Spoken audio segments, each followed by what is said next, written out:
ज्ञान वो इन्वेस्टमेंट है जिसका डिविडेंड यानी मुनाफा जीवन के अंत तक मिलता रहता है। मैं ऐसा मानता हूं कि एक सामान्य जिंदगी जीने के लिए इंसान को रोटी कपड़ा और मकान के अलावा अगर किसी चीज की सबसे ज्यादा जरूरत होती है तो वो है शिक्षा, एजुकेशन। आपके पास यदि धन है तो आप उसे गोल्ड में कन्वर्ट कर सकते हैं। धन हो या सोना, दोनों के कम होने का या खो जाने का डर हो सकता है, पर यही धन को अगर हम नॉलेज में कन्वर्ट करते हैं तो वो कभी कम नहीं होगा और ना ही उसकी चोरी हो सकती है। देखिए, जीवन में मुझे बहुत सी बातों ने प्रभावित किया है। मेरे ये अनुभव सुनने में शायद साधारण लगे, पर इनमें छिपा सार असाधारण है, अनमोल है। यदि मैं आपसे पूछूं कि सबसे शक्तिशाली व्यक्ति कौन है, सबसे शक्तिशाली व्यक्ति कौन है, तो कोई कहेगा कि जिसके पास पावर है, वेपन्स हैं, शस्त्र है, धन है, किसी देश का राजा या किसी सल्तनत का वारिस है।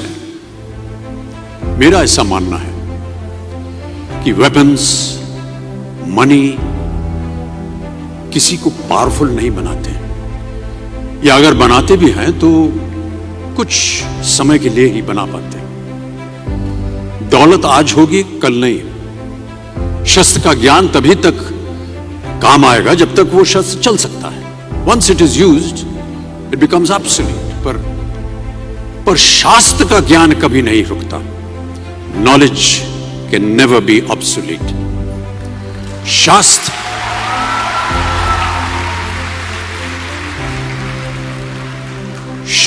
ज्ञान शस्त्र ज्ञान से ज्यादा असरदार, प्रभावशाली और शक्तिशाली होता है।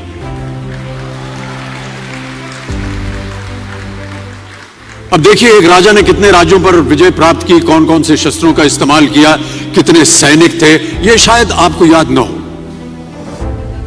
पर जीरो की खोज किसने की,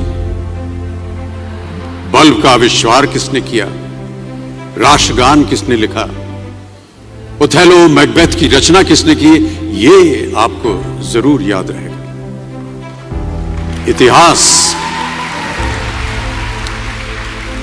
इतिहास गवाह है कि एक राजा अपनी शक्ति के बल पर केवल वहीं तक पूजा जाता है जहां तक उसका साम्राज्य फैला होता है।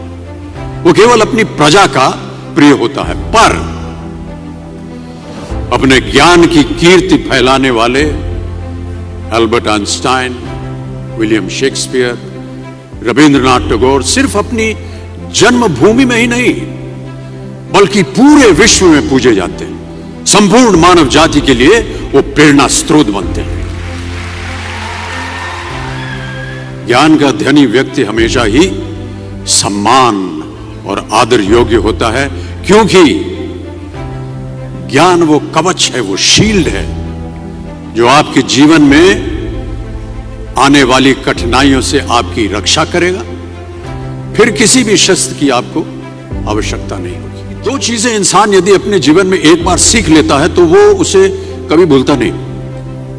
एक है तैरना, स्विमिंग, दूसरा है साइकिल चलाना। सालों बाद भी अगर आप इन क्रियाओं को करेंगे तो कभी भी इस बात की चिंता नहीं होगी कि आपको स्विमिंग करना या साइकिल चलाना याद है कि नहीं। You will confidently do it. काश कि हम पढ़ाई भी इसी नजरिए के साथ करें, that when you will chase knowledge, numbers will always follow.